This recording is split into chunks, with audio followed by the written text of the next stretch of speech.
Welcome to Story Tales. Please like this video and subscribe to Story Tales. I hope you enjoy the story. Let's begin. Michael Mercer's fingers paused over the keyboard. The code on his screen blurred as his attention drifted to the framed photo on his desk. Him and Lainey on their honeymoon in Cancun, both smiling. 5 years ago. He couldn't remember the last time they'd smiled at each other like that. The office hummed around him, other engineers deep in their own worlds of programming and systems architecture. Michael preferred it this way. Minimal interaction, maximum focus. He checked his watch, 4:47 p.m. 13 minutes until he could reasonably leave without drawing attention. "Hey, Mercer." Trevor from accounting leaned against his cubicle wall. The wife called. Said something about needing the credit card information for an emergency purchase. Michael's jaw tightened slightly imperceptibly to anyone who didn't know to look for it. "Thanks," he said, voice even. Another surprise expense. He reached for his phone, noticed 3 missed calls from Lainey as he drove home. His mind cataloged the month's unexpected costs. Lainey's new yoga certification, $2,400. The living room furniture she'd replaced without discussion, $3,700. And now, whatever today's emergency was. The numbers aligned in his head like lines of code, a pattern forming. Their suburban home appeared before him, modest by Minneapolis standards, but well kept. The lawn trimmed to exactly 2 inches. The garden beds Michael tended each weekend, geometrically precise. Order amid chaos, he found Lainey in their bedroom, surrounded by shopping bags. The closet door stood open, stuffed with clothes still bearing tags. "Oh, hey, babe." She bounced up, kissing his cheek, her yoga-toned body draped in what appeared to be a new outfit. "You didn't call me back." "I was working." He set his laptop bag down carefully. "What was the emergency?" "There was this pop-up boutique at the studio today. Designer stuff at crazy discounts." She pulled out a leather jacket. "This was 70% off. I couldn't pass it up. 70% off what original price." His voice remained neutral, a skill learned at his father's dinner table decades ago. That Lainey's smile faltered slightly.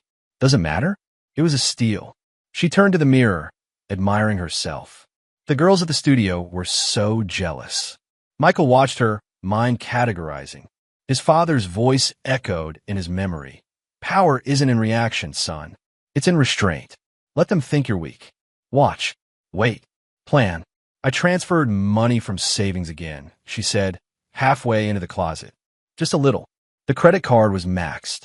She tossed the words over her shoulder as if discussing the weather. "I see."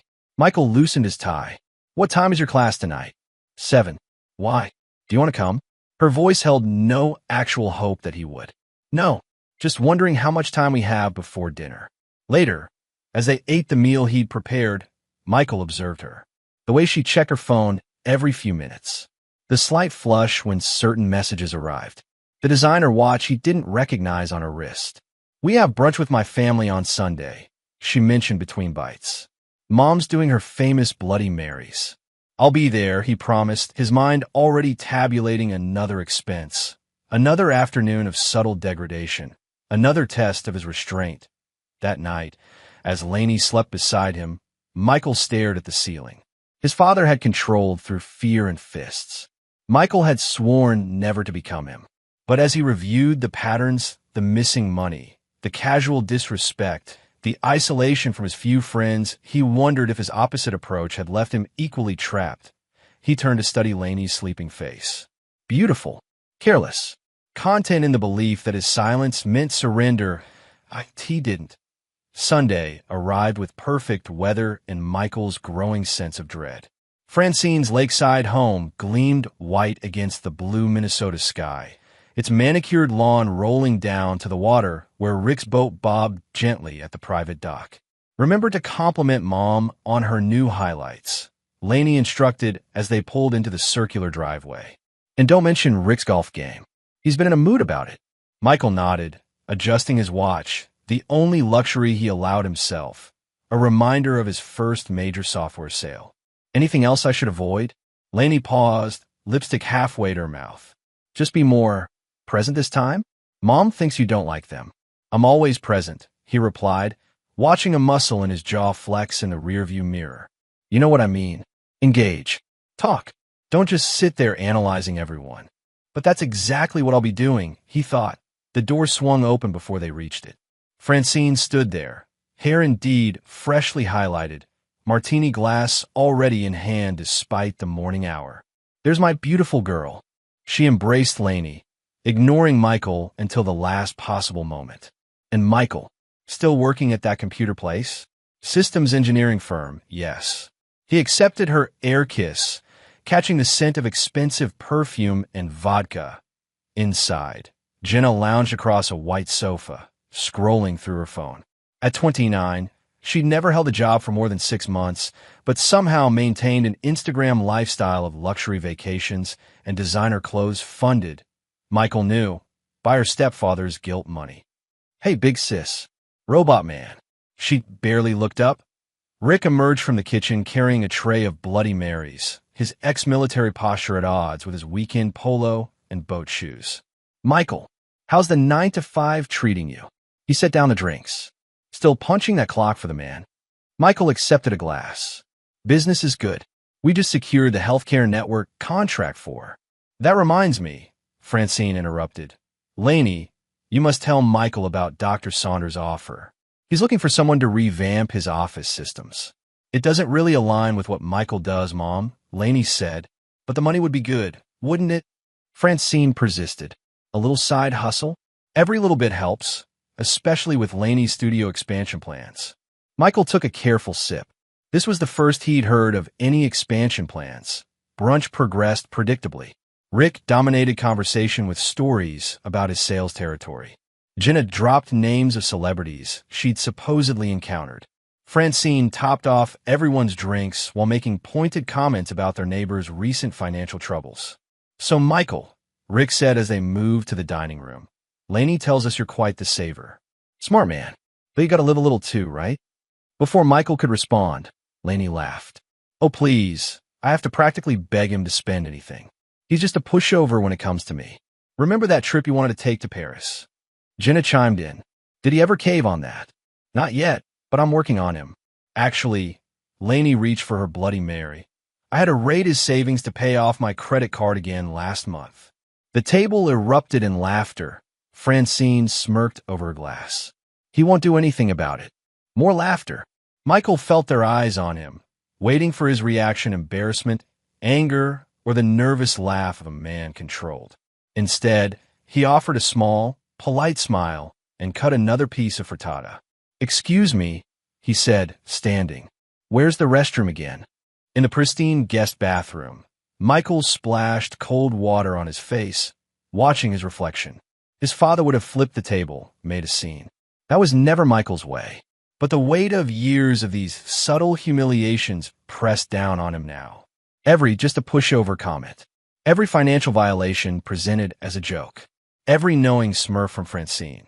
His phone buzzed a work emergency he'd secretly arranged earlier that morning. I have to go, he announced, returning to the dining room. Server issue at work. Lainey's face fell. On a Sunday? Can't someone else handle it? I'm the lead on this project. I need to go in. He wasn't lying. He was the lead on many projects, just not the one requiring attention today. That's our Michael. Rick raised his glass. Duty calls when you're climbing the ladder. The condescension wasn't lost on Michael. He kissed Lainey goodbye, nodded to the others, and left. Instead of driving to his office, he headed to the bank. There, in the privacy of a consultation room, he spent 2 hours reorganizing his finances. By the time he left, his plan had begun to take shape. When Lainey came home that evening, slightly drunk and carrying leftovers, Michael was gone. The extended-stay apartment complex sat 15 miles from their home, near enough to his office, but in a direction Lainey never traveled. Michael signed a lease under Michael Mercer, dropping his middle name that everyone used. Simple but effective. The apartment was sparse kitchen basics, a bed, a desk for his laptop. He'd packed methodically, clothes for 2 weeks, toiletries, essential documents, and his external hard drives. Now, sitting on the edge of the bed, he opened his laptop and created a new folder, Exit. The next morning, he visited a bank across town where he'd established an account years ago. Inside a safe deposit box waited a folder documents, photos, passwords, and sealed envelopes. His insurance policy, created 2 years into the marriage when patterns became clear. "You're looking well, Mr. Mercer," said Ms. Patel, the bank manager. "It's been, what, almost a year?" 14 months, he corrected, forcing a smile. "Time flies." In a private viewing room, he spread the contents across the table. Financial records showing the gradual depletion of their joint savings. Email printouts of Lainey dismissing his concerns about spending. Screenshots of text messages to her friends mocking his frugality. All dated, organized, annotated with his precise handwriting. He added new documents. Bank statement from the last year, credit card bills, a journal logging financial and emotional incidents. The evidence mounted, not in angry scrawls, but in the methodical documentation of a systems analyst tracking a malfunction. His phone remained off. By now, Lainey would have noticed his absence, tried calling, perhaps even checked with coworkers. He wasn't ready for that confrontation. Not yet. Instead, Michael closed his eyes and let the memories surface. 16-year-old Michael hunched over circuit boards in the garage, the door locked from inside. His father's voice boomed through the house, followed by the sound of shattering glass. His mother's quiet weeping. Later, she slipped into the garage. "He's asleep now," she whispered, her eye already darkening with a bruise. "What are you building?" "A motion detector," he explained, showing her the crude but functional device. "It'll warn us when he's coming." She stroked his hair. "You're so smart, Mickey. So quiet, but so smart." "I'm going to get us out," he promised. "One day." She kissed his forehead. "Don't make waves, Mickey. Just endure. That's how we survive." Michael opened his eyes, the memory fading. He had gotten her out eventually, into a small apartment where she lived her final years in peace. Too late to undo the damage, but soon enough for her to know safety that he would not make the same mistake twice. Opening his laptop, he created a new email account and drafted a message to the Human Resources Department of his company, explaining a temporary personal situation requiring changed contact information and direct deposit arrangements. Professional, brief, no details that might generate gossip. Next, he researched divorce attorneys, making a short list based on reviews emphasizing discretion and experience with financial cases. Finally, he allowed himself to check his personal email. 27 messages from Lainey, escalating from confusion to anger to concern. 3 voicemails, which he didn't play. He needed clarity, not the emotional manipulation her voice would bring. Michael closed the computer and lay back on the bed, staring at the ceiling. The quiet felt unfamiliar after years of Lainey's constant presence, her music, her phone calls, her demands for attention. He had forgotten what silence felt like. Tomorrow, he would begin phase 2. Tonight, he allowed himself to feel the full force of his anger, not in shouts or broken dishes like his father, but in the cold, focused determination of a man who had finally recognized his worth. Lainey Mercer stood in the walk-in closet, staring at the empty spaces where Michael's clothes had hung. His dresser drawers sat half open, cleared of contents.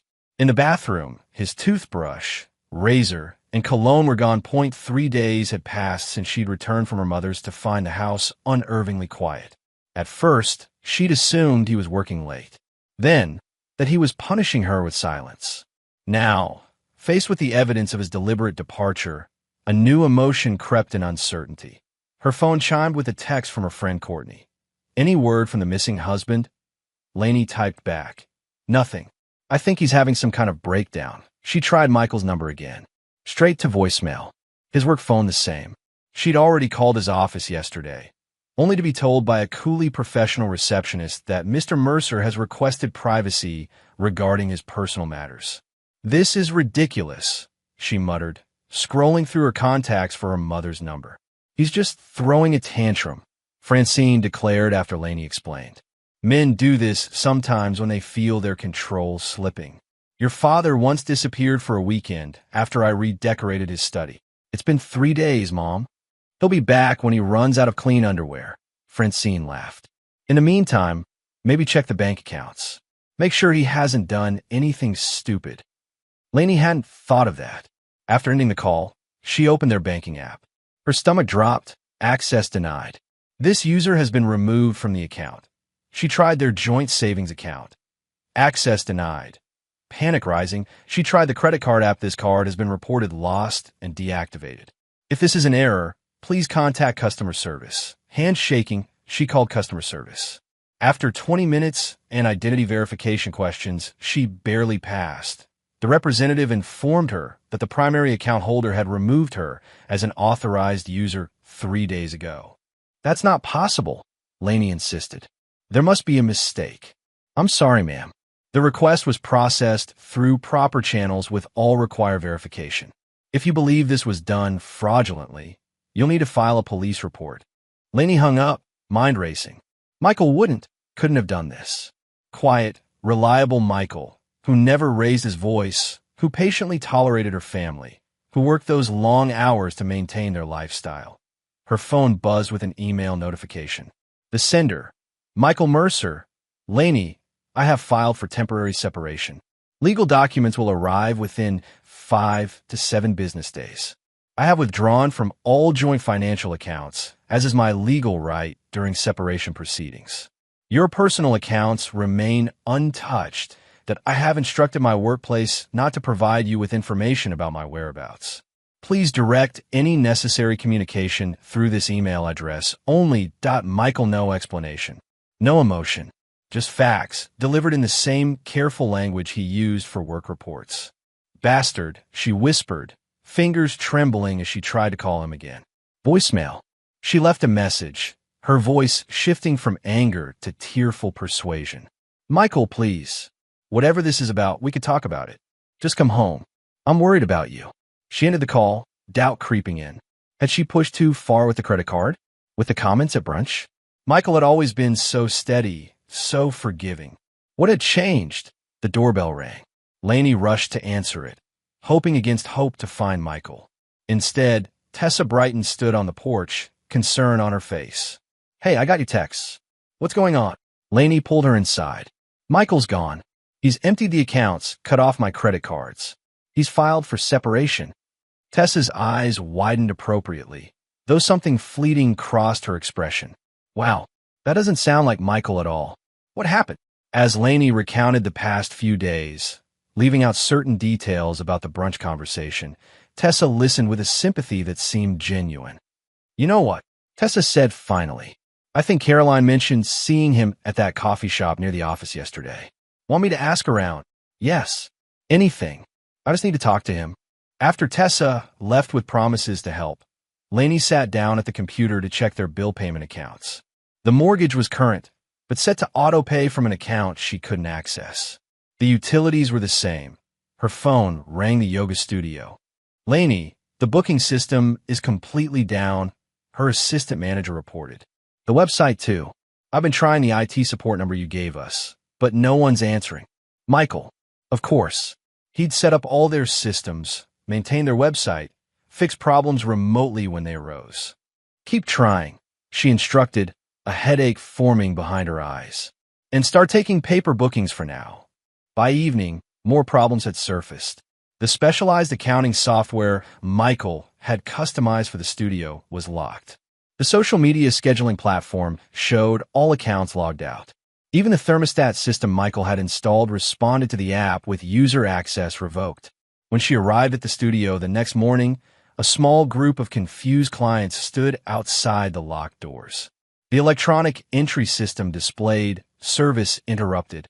I'm so sorry. Laney apologized, using her emergency key. Technical difficulties. Inside, the phone rang constantly.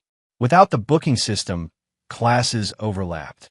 Instructors arrived for sessions that had been canceled. Regular clients complained about confirmations sent, then withdrawn. Weeks end. The studio operated in chaos. Paper systems failed to replace the elegant digital architecture Michael had built. Clients drifted away, irritated by double bookings and missed appointments. Laney sat in the empty studio after closing, calculating losses. Without Michael's technical support, without access to their joint accounts, without even her credit cards, the financial cushion she'd taken for granted evaporated. Her phone buzzed with a text from her mother. Rick's attorney friend says Michael can't legally cut you off completely. Call him tomorrow. Lainey stared at the message, a strange realization dawning. For the first time since their marriage, she felt afraid not of Michael, but of her future without him. Without his steady income, without his technical expertise, without his quiet, consistent presence supporting her dreams, she hadn't known he could leave. Hadn't thought he would. Looking around the studio, her pride and joy, now limping along on paper bookings and cash payments, she whispered to the empty room, "What have I done?" Michael checked his watch as he entered the restaurant exactly noon. Bryce Ketterling already occupied a corner table, legal pad and pen precisely aligned beside his water glass. Some habits never changed. Right on time, Bryce stood extending his hand, still punctual as atomic clockwork. "Some things stay consistent," Michael replied, taking the seat with his back to the wall. Another habit, developed in childhood, to watch for his father's approach. They ordered quickly. Bryce knew what he wanted without looking at the menu. Another trait Michael appreciated. Efficiency. "So," Bryce leaned forward slightly, lowering his voice. "Your email was intriguing, but light on details. Legal consultation regarding marital dissolution with financial components. Care to elaborate?" Michael looked at his old college friend. They'd roomed together junior and senior year, both quiet, serious students while their peers partied through semesters. Both betrayed by the same woman, though at different times. "I've left Lainey," Michael stated simply. "I need a strategy for a clean, permanent separation that protects my assets." Bryce's eyebrows rose slightly. "I won't say I'm shocked, but knowing you, this isn't a spur-of-the-moment decision. 5 years in observation, 2 in planning, 3 days in execution." A small smile crossed Bryce's face. "And here Lainey always said you were bad at surprises." He picked up his pen. "Tell me everything, starting with your current financial situation." For the next hour, Michael outlined his strategy. So far, the separate accounts established years ago, the documentation of financial transfers, the methodical withdrawal from joint holdings, and the evidence collected of emotional manipulation. Bryce took notes in his precise handwriting. The temporary separation filing was smart. Gives us time to position everything correctly. He tapped his pen against the pad. "But Lainey won't go quietly. You know that, right? I'm counting on it. She'll claim you abandoned her. She'll cry to judges about her destroyed credit rating. She'll play victim." Michael nodded. "I have documentation of every unauthorized transfer she made from our accounts. Every dismissive comment about my concerns. Every time she used joint funds for personal luxuries while complaining about my modest expenses." "Good. But it's not just about evidence. It's about narrative." Bryce set down his pen. "Judges are human. They respond to stories. Right now, the surface story is successful husband suddenly abandons yoga teacher wife. We need to reshape that." "How?" "First, by establishing a pattern of financial abuse on her part. Second, by documenting emotional manipulation. Third, by demonstrating that you attempted to address these issues before taking drastic action." Michael frowned. "The third part is problematic. I didn't confront her directly." "Why not?" The question hung between them. Michael stared at his water glass, calculating his response. "My father was confrontational," he said finally. "Loud, violent. I swore I'd never be that man." Understanding dawned in Bryce's eyes. "So, you went the opposite direction. Silent endurance. Until now. We can work with this." Bryce made another note. "Actually, it might strengthen our case. You endured until it became damaging to your mental health. Then you removed yourself from a toxic situation in a responsible way. You maintained financial responsibility for household obligations. You didn't create a scene." Michael nodded slowly. But Bryce continued, "We need someone who can speak to the psychological impact of the situation. A professional opinion would carry weight. I'm not comfortable with therapy. Not therapy. A consultation. An expert who can review the evidence and provide an assessment." Bryce pulled out his phone. "I know someone. Dr. Margot Klein. Specializes in relationship dynamics, particularly emotional abuse patterns. She testifies in complex divorce cases." Michael hesitated. "Trust me," Bryce said, "Lainey will bring emotional manipulation to the table. We need to be prepared." After lunch, Michael sat across from Dr. Klein in her office, surrounded by bookshelves and soft lighting. Unlike the aggressively cheerful therapist Lainey had once insisted they see, Dr. Klein projected calm competence. Mr. Ketterling explained your situation in broad terms. She said, notebook open, but pen not yet moving. Before we begin, I want to clarify my role. I'm not here as your therapist. I'm here to assess the dynamic you've described and, if appropriate, provide expert testimony. Michael appreciated her directness. Understood. Good. Now, tell me about your marriage. Start with patterns, not incidents. For the next hour, Michael described life with Lainey. The early years when her spontaneity seemed refreshing against his structured nature. The gradual shift as financial decisions became one-sided. The subtle comments undermining his confidence. The growing isolation from his few, close friends. The performance of their relationship for her family and social circle. Dr. Klein took notes, occasionally asking for clarification, but never expressing judgment. When he finished, she set down her pen. What you're describing fits established patterns of what we call financial and emotional abuse. It's less recognized when directed at men, but the dynamics are similar. She closed her notebook. I'd like to review the documentation you've collected. With your permission, I'll also prepare an assessment that may be used in legal proceedings. Will help, Michael asked, the question simpler than he'd intended. Dr. Klein regarded him steadily. In court? Possibly. In your understanding of what happened to you? Definitely. She leaned forward slightly. Mr. Mercer, from what you've described, you've been systematically manipulated to believe your needs don't matter. That your role is to provide without expectation of respect or reciprocity. That's not a marriage. That's exploitation. Something tight in Michael's chest loosened slightly. Hearing it named exploitation and abuse validated the anger he'd contained for years. There's something else I'd like you to consider, Dr. Klein continued. Your strategy of documenting and methodically separating yourself shows remarkable self-protection skills. But going forward, you might benefit from learning to recognize these patterns earlier, to establish boundaries before reaching breaking point. Michael nodded. One step at a time, Doctor. First, I need to be free. Later, walking to his car, Michael's phone vibrated with a text from Tessa Brighton. Had coffee with Lainey today. She's freaking out about the studio. Keeps saying she can't believe you'd sabotage her dream. I acted sympathetic, but thought you should know. He typed back. Thank you. Any mention of legal action. Her mom is pushing her to file something. Rick knows an attorney, but she's worried about what you might reveal if pushed. Interesting. So Lainey sensed he had evidence, though she couldn't know how much. Fear would make her cautious, at least temporarily. Another text arrived, this one from Bryce. Klein called. You made an impression. She's on board. Meeting tomorrow to discuss trust options for your assets.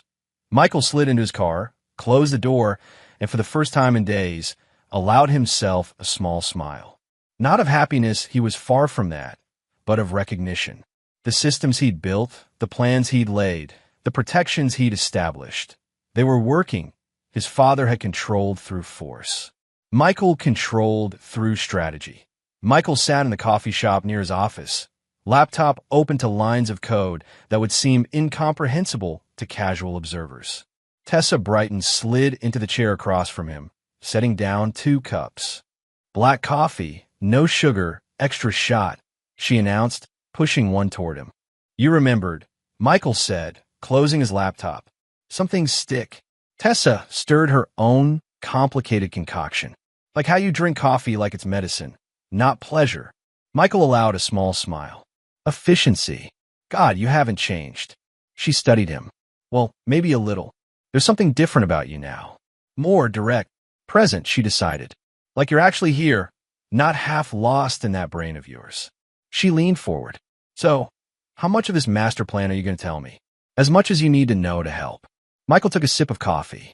And to protect yourself from Lainey's inevitable questions. Tessa had been the odd connector in their social circuit, for years friends with both Michael and Lainey before they met, though closer to Michael through shared computer science classes. She'd maintained a friendship with Lainey even as others from their college days drifted away, unimpressed by Lainey's increasingly status-conscious behavior. She's been calling me daily, Tessa confirmed. Mostly to complain about the studio falling apart without your tech support.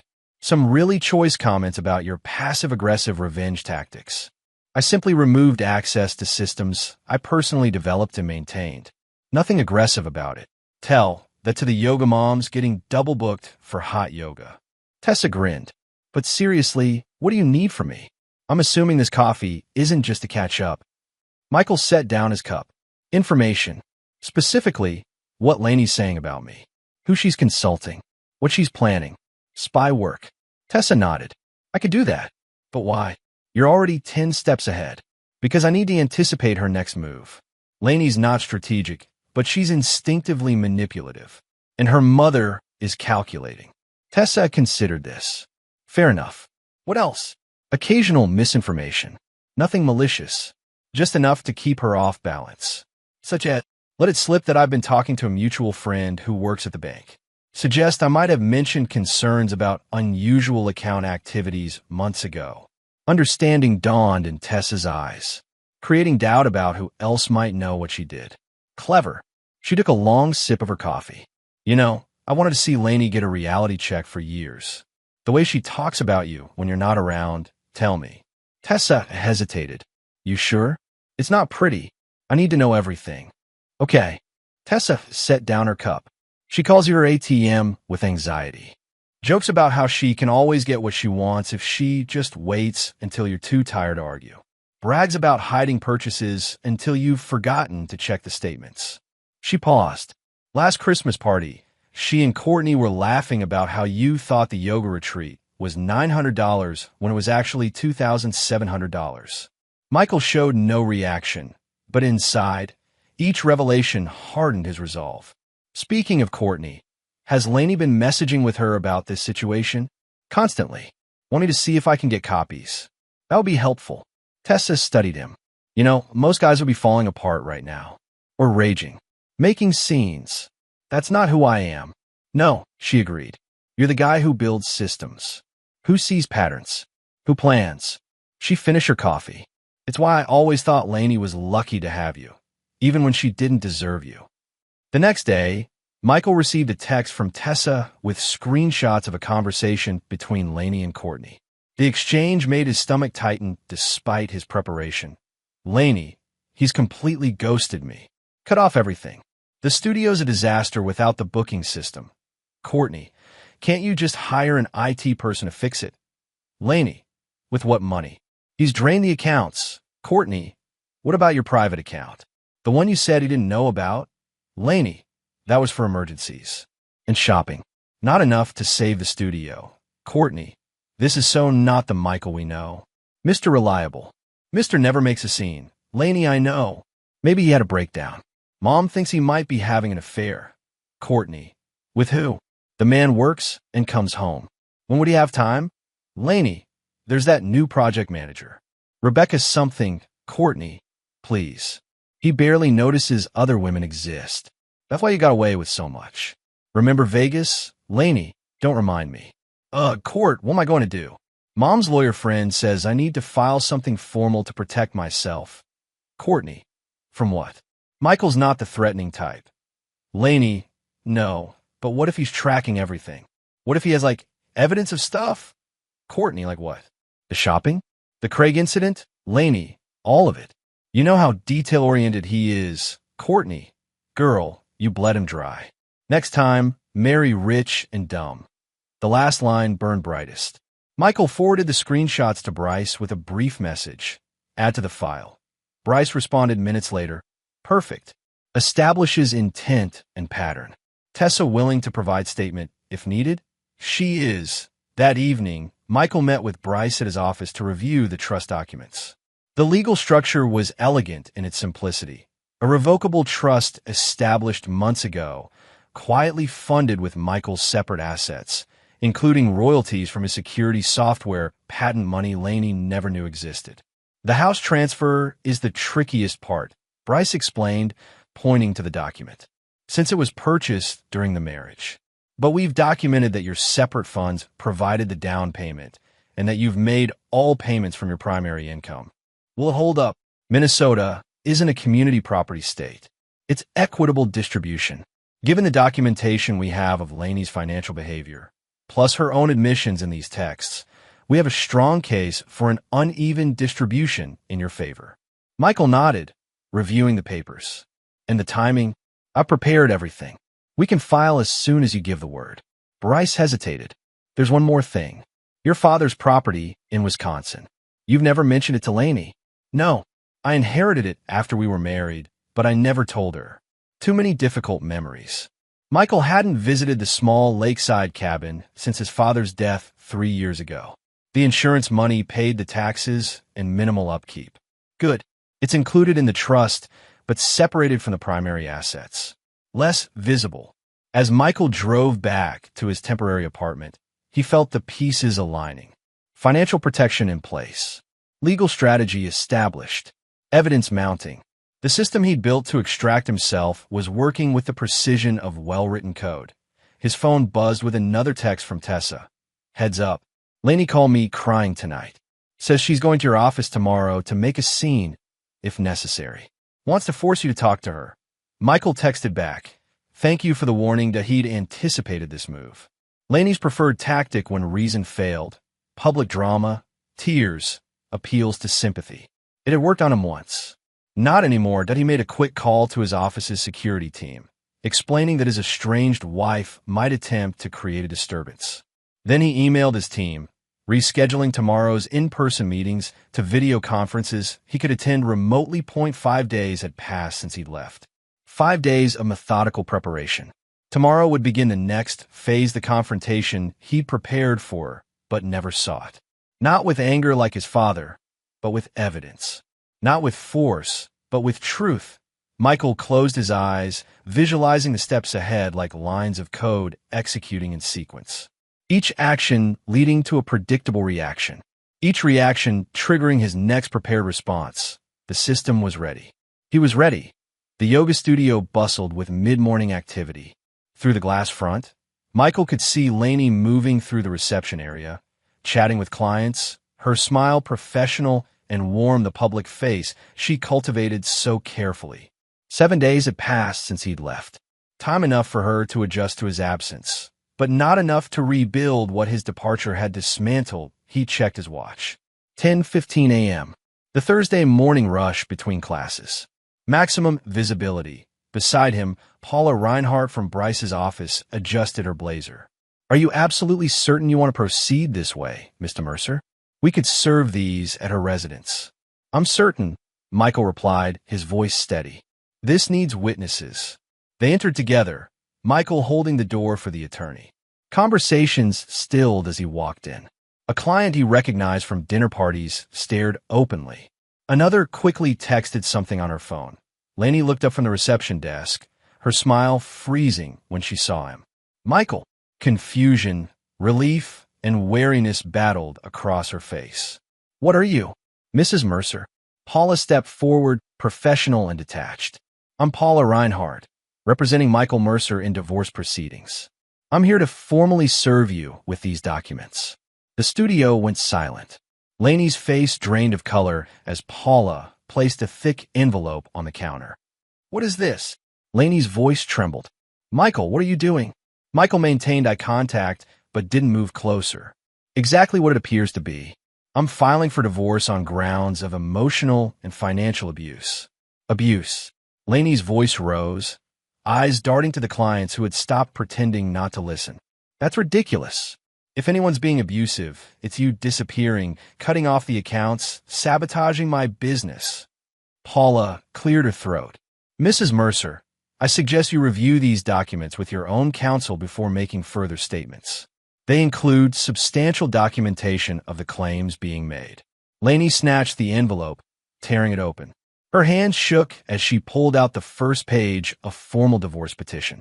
Behind it, a thick sheaf of papers, bank statements with highlighted transfers, annotated credit card bills, printed text messages. What is all this? She whispered, eyes widening as she recognized her own words in the messages. Evidence, Michael said simply. Everything is there, the unauthorized transfers from our joint accounts, the hidden credit card charges, the conversations with your friends about how you bled me dry. A woman near the water cooler gasped audibly. You spied on me. Laney's shock transformed to anger. You hacked my phone. I did nothing illegal. Your friend Courtney accidentally sent me messages meant for you. Michael kept his voice level. Your privacy wasn't violated. Your deception was exposed. Laney's gaze darted around the studio, noting the shocked expressions, the uncomfortable shuffling of clients edging toward the door. Her carefully curated image, the successful, enlightened yoga instructor with a perfect supportive husband, crumbled visibly. We should discuss this privately, she hissed. I agree. With our respective attorneys present. Michael nodded to Paula. The petition requests temporary orders regarding the house and remaining joint property. Your attorney can contact Ms. Reinhardt to arrange mediation. You can't just serve me divorce papers in front of my clients and walk away. Laney's voice rose again, tears forming. The calculated shift to victim mode, a tactic Michael had witnessed countless times. You're right, he agreed, surprising her. I should clarify something first. He turned slightly, aware of the audience, but focused entirely on Laney. I stayed silent for years while you depleted our savings, mocked me to your friends and family, and treated me as nothing more than financial support for your lifestyle. I will not stay silent anymore. Laney's tears stopped abruptly, anger replacing them. You think anyone will believe this? That I abused poor, passive Michael? Everyone knows how pathetic you are. The words hung in the air, damning in their cruelty. A client near the door quickly exited. Another began recording discreetly on her phone. Thank you for that demonstration, Paula said smoothly. Now, as I said, please review these with your counsel. The court date is noted on page 1. They turned to leave. Laney rushed around the counter, grabbing Michael's arm. You can't do this to me, she said, voice lower now, intimate. Whatever I did, we can work it out. You know I love you. You know this isn't me. Michael looked down at her hand on his arm, then back to her face. But it is you, Laney. This is exactly who you are. I just finally see it clearly. He gently removed her hand. Everything else goes through the attorneys now. Outside, Paula looked at him with newfound respect. That was remarkably controlled, Mr. Mercer. Systems work best when emotions don't interfere, he replied, though his heart pounded in his chest. What's next? We wait. She'll hire an attorney. They'll review the petition and evidence. They'll almost certainly try to claim you've damaged her business by withdrawing technical support. I've documented every system I built for her, with development dates showing they were created on my personal time, using my resources. I have emails where she acknowledges they were gifts, not business arrangements. Paula smiled slightly. Mr. Ketterling said you were thorough. I'm beginning to understand what he meant. By evening, the incident at the yoga studio had spread through social media. Michael, having anticipated this, stayed in his apartment, phone off except for scheduled check-ins with Bryce and Tessa. Tessa called at the agreed time. Well, you certainly caused a stir, she opened without preamble. Laney's been on the phone for hours. Her mother arrived with Rick about an hour ago. There was shouting. How bad is the blowback? Michael asked, preparing for worst-case scenarios. That's the thing, Tessa said, a note of surprise in her voice. It's not going how Laney expected. 3 clients called me asking if I knew about what Laney did to Michael. Apparently, her reaction in the studio didn't play well. Too defensive, too aggressive. And someone definitely posted a video. And her family, Francine, is in damage control mode. Rick made some calls to friends at the country club, trying to contain the story. Jenna is oddly quiet. I think she's worried about how this affects her social standing by association. Michael absorbed this information, updating his mental model of the situation. And Laney, cycling between rage and panic. She's already called 3 attorneys. The first 2 weren't available immediately. She's meeting the 3rd tomorrow morning. After ending the call, Michael opened his laptop and checked the special email account he'd created for divorce communications. There was a message from an unfamiliar address. Michael, I don't know what game you're playing, but you've made a serious mistake. You've humiliated me in front of my clients and friends. Whatever financial issues we had could have been resolved privately. You will regret this public spectacle. I've retained counsel and will be fighting your ridiculous abuse claims. Everyone knows you're the cold, emotionless one in this marriage. This isn't over. Laney Michael forwarded the email to Bryce with a brief note. First response.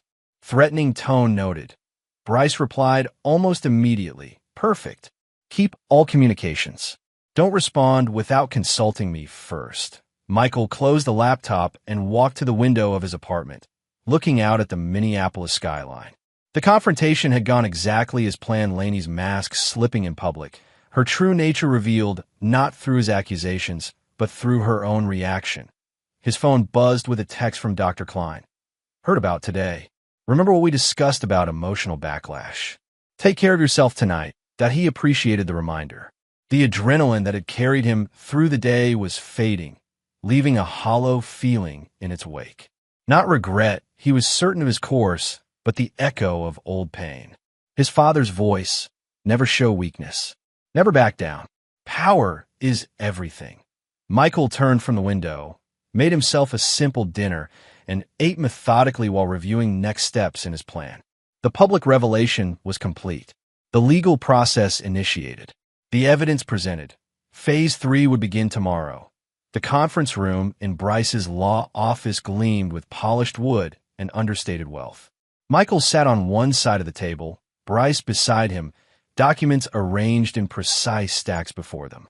Across sat Laney with her attorney, Martin Greaves, a silver-haired man known for representing country club divorces with minimal fuss and maximum discretion. 10 days since Michael had served the divorce papers. 10 days of escalating legal threats from Laney's side, culminating in today's emergency mediation session requested by Greaves after receiving full copies of Michael's evidence file. Thank you all for agreeing to this meeting. Greaves began, his tone suggesting he was doing everyone a favor. I believe we can resolve this matter efficiently if we approach it reasonably. Bryce smiled blandly. We're always open to reasonable approaches. Laney hadn't looked directly at Michael since entering. She wore a conservative dress or courtroom outfit. He recognized and kept her expression neutral, coached no doubt by Greaves on appearing rational and wounded. My client acknowledges there may have been some financial misunderstandings in the marriage, Greaves continued. However, we categorically reject the characterization of abuse. Mrs. Mercer was operating under the good faith assumption that their finances were shared. Interesting interpretation, Bryce replied, opening a folder. Would good faith include telling friends that she, quote, bled him dry, unquote, or perhaps describing her husband as an ATM with anxiety? Laney flinched. Greaves placed a calming hand on her arm. Comments made in private between friends can be easily misinterpreted when taken out of context, he countered. Regardless, we're prepared to discuss a fair division of assets, including the marital home and Mrs. Mercer's business, which has suffered considerable damage due to Mr. Mercer's deliberate technological sabotage. Michael kept his face impassive, but inside, a cold satisfaction spread. They'd taken the bait. Bryce glanced at Michael, who nodded slightly. Actually, Bryce said, sliding a document across the table, we should clarify the asset situation before proceeding further. Greaves picked up the paper, scanning it with growing confusion. What is this? A trust agreement. The Michael Mercer Living Trust, established 18 months ago. If you'll turn to page 3, you'll see a complete inventory of assets transferred into the trust prior to any separation or divorce filing. Laney leaned over, reading alongside her attorney. Her face paled. This can't be legal, she blurted. He can't just hide all our assets in a trust. Not our assets, Mrs. Mercer, Bryce corrected gently. Mr. Mercer's separate property legally transferred into a revocable trust, which is his right under Minnesota law. The trust contains his premarital assets, inheritance, and intellectual property earnings. Greaves frowned, flipping pages. The marital home is listed here. That's clearly a joint asset purchased during marriage. Purchased primarily with funds from Mr. Mercer's separate accounts, with all mortgage payments made from his income, as documented in Appendix B. Bryce slid another folder across. We've prepared a complete financial history demonstrating that Mrs. Mercer contributed negligibly to major assets while simultaneously depleting joint resources. This is ridiculous. Lainey snapped, color returning to her cheeks. We both know Michael didn't have significant assets before we married. He was just a mid-level programmer. Michael spoke for the first time, his voice even. You never asked about my finances, Lainey. You assumed. Just as you assumed I didn't notice the missing money, or the credit card charges, or the comments to your friends. What significant assets are we discussing here? Greaves asked. Professional interest peaked despite himself. Bryce produced another document. Mr. Mercer developed a specialized security protocol during his graduate studies. He sold the patent 3 years before meeting Mrs. Mercer, with a structured royalty agreement that continues to generate substantial income. That income was never commingled with joint accounts. Lainey stared at Michael, shock and betrayal on her face. You had a patent? All this time? While I was stressing about studio expenses and household budgets. You were never stressing about household budgets, Michael replied calmly. You were overspending them and taking from my savings to cover the difference. The budget I created would have been more than adequate if followed. So what is this?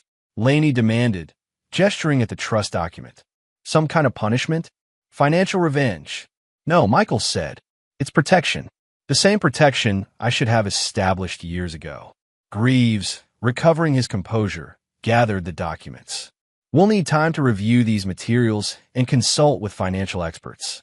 In the meantime, my client requires interim support while this matter is resolved.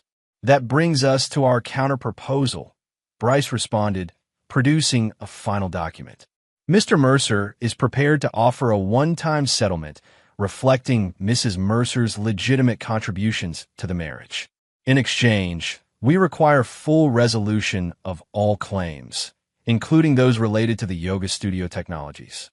The figure on the settlement offer was deliberately calibrated substantial enough to appear generous to outside observers, modest enough to sting Lainey, who now understood what Michael actually possessed. This is insultingly low, Lainey began, but Greaves quieted her with a look. We'll review the proposal, he said diplomatically. Now, regarding the technological systems at Mrs. Mercer's business. Those systems were personal projects Mr. Mercer developed and gifted to the studio, Bryce interrupted.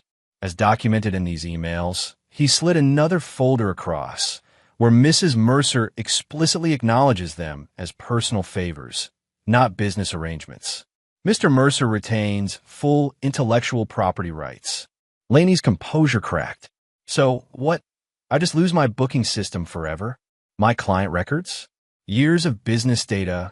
Not necessarily, Michael said. The data can be extracted and transferred to new systems. For a consulting fee, payable in advance to a third-party IT service, I'd be happy to recommend. The meeting continued for another hour, Greaves professionally masking his growing realization that his client's position was weaker than anticipated, Lainey alternating between cold anger and calculated appeal to Michael's better nature. When they finally departed, Greaves, promising to consider the trust implications and respond formally, Michael remained seated, hands folded on the table. Bryce closed the door behind them and turned to Michael with a slight smile. That went exactly as you predicted. People follow patterns, Michael replied. Lainey's always been consistent, first anger, then manipulation, then strategic retreat. The trust was the masterstroke, Bryce said, gathering their materials. Completely legal, ethically questionable, brilliantly executed. What did you first decide to create it? Michael thought back. After the second time, she emptied the joint savings without discussion. I realized two things. She would never change, and I would never confront her directly. Why not? Why not just have it out with her years ago? Because I needed to be nothing like my father. Michael stood, straightening his tie. He would have raged, threatened, controlled through fear. I chose a different path. Well, your path led to quite a victory. She'll take the settlement offer. Greaves knows it's that or a protracted battle they'll lose. Bryce glanced at his watch. The papers should hit the court clerk's office by end of day. How does it feel? Michael considered the question carefully. Not like happiness. More like verification, a system designed, tested, and functioning as intended.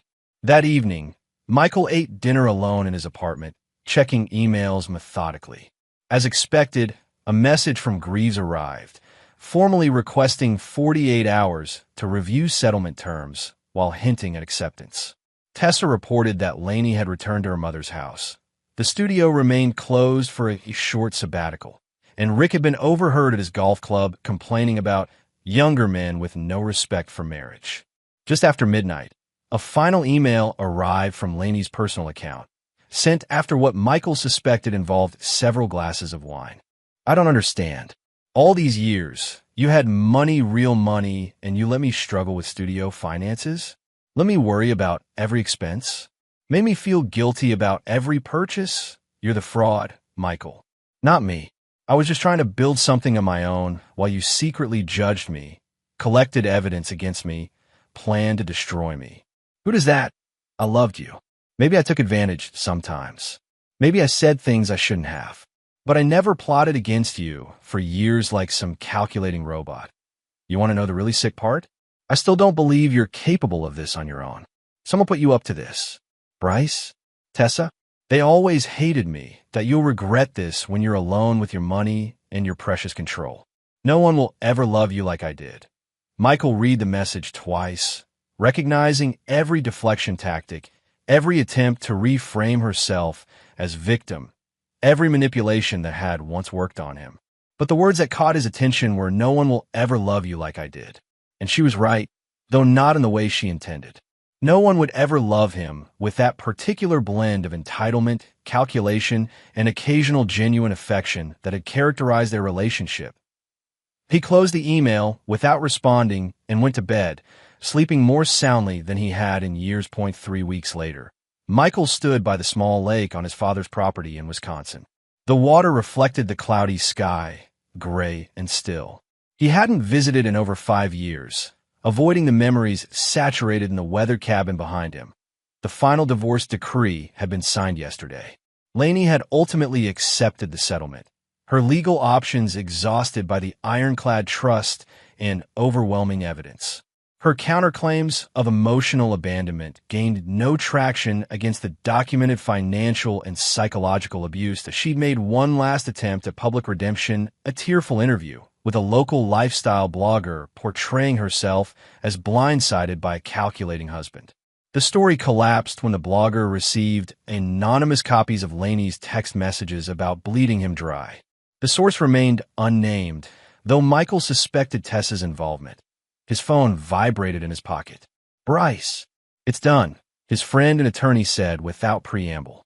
"Funds transferred, releases signed, records sealed as requested. You are officially unmarried." "Thank you," Michael replied, watching a fish break the lake's surface. "Any last-minute complications?" "None. She tried to include a non-disclosure clause preventing you from discussing the marriage with mutual friends. I declined on your behalf." Bryce paused. "Was that correct?" "Yes. I have no intention of discussing it, but I won't be legally silenced." "Didn't think so." Another pause. "What now, Michael? Back to the old apartment? New place? You mentioned possibly relocating." Michael turned to look at the cabin, his father's sanctuary, his mother's prison. The place where he'd learned to be invisible, to watch, to plan. "I'm not sure yet," he admitted. "I need to finish something first." After ending the call, Michael walked to the cabin porch and unlocked the door with a key he'd kept on a separate ring from his others. Inside, dust covered the sparse furniture. His father's chair still dominated the main room, positioned to oversee everything. Michael moved methodically through the space, opening windows to release the stale air. In the small bedroom, he found what he'd come for, a cardboard box of his mother's few possessions, untouched since her death 8 years ago. He carried it outside to the picnic table overlooking the lake. Inside lay photo albums, her reading glasses, a well-worn paperback novel, and an envelope addressed to him in her handwriting. He'd never had the courage to open it after finding it among her things in the nursing home. Now, he carefully broke the seal. "My dearest Mickey, if you're reading this, I'm gone, and I hope you found some peace. I need you to know something I never had the courage to tell you while I was alive. Leaving your father was the best decision I ever made, and my greatest regret is that I didn't do it sooner, that I stayed too long. Believing I could change him, believing I deserved no better, believing staying was somehow protecting you. I was wrong on all counts. You learned to be quiet from him, to watch from the shadows, to plan in silence. These aren't bad traits, Mickey. They've made you thoughtful, observant, careful. But don't let them make you distant from your own life, as I was. Whatever path you've chosen, I hope it's one where you value yourself enough to walk away from those who don't. Power isn't in controlling others as your father believed. It's in refusing to be controlled by others or by fear. All my love. Mom. Michael folded the letter carefully, returning it to its envelope. His mother had seen more clearly than he'd realized. She'd recognized the lessons he'd absorbed from his father, both the destructive ones he'd rejected and the quieter ones that shaped his nature. He pulled out his phone and made a call he'd been considering for days. Bryce, it's Michael. That donation we discussed for the women's shelter? I'd like to proceed. In my mother's name, Eleanor Mercer. Consider it done, Bryce replied. Amount. Michael named a figure that would establish a permanent endowment, large enough to draw notice but not publicity. And one other thing, Michael added. I've decided to accept that consulting offer from the Seattle firm. Fresh start. Good for you, Bryce said, genuine approval in his voice. When will you tell the others? Soon. I need to close a few things here first. After ending the call, Michael sat by the lake until sunset, watching the water change colors with the sky. He thought about the system he'd built to extract himself from his marriage, the documentation, the legal protections, the strategic revelations. He'd executed it flawlessly, yet his mother's words lingered. Don't let them make you distant from your own life. Had he done that? Removed himself so completely that even his victory felt observed rather than experienced. As darkness fell, Michael returned to the cabin and built a small fire in the old stone fireplace. He opened his laptop and typed a brief email to Dr. Klein, requesting a final session before his move to Seattle that in the appointment book he always carried. He wrote 2 new entries. Call real estate agent about selling cabin. Research volunteer opportunities in Seattle. His father had taught him to gather power through control. His mother, through her letter, taught him to use that power for release. Michael closed the notebook and watched the fire. For the first time in months, perhaps years, he allowed himself to feel the full weight of what had happened. The betrayal, the calculated exit, the exposure of Laney's true nature to the world. Not with his father's rage or his mother's resignation, but with his own methodical determination. He hadn't smiled out of joy when the divorce finalized. That wasn't who he was. He had smiled because he had ended it with power, not pity. No forgiveness, no reconciliation, only peace earned through his own design as the fire died to embers. Michael mentally closed the folder on this chapter of his life. The evidence collected and presented. The judgment rendered. The case closed. Tomorrow, he would begin the process of selling the cabin, his final tie to his father's legacy. The proceeds would join the endowment for the shelter in his mother's name. Outside, the lake reflected the emerging stars. Inside, Michael Mercer looked toward a future he had engineered not just to escape Laney, but to finally escape the shadows of his past.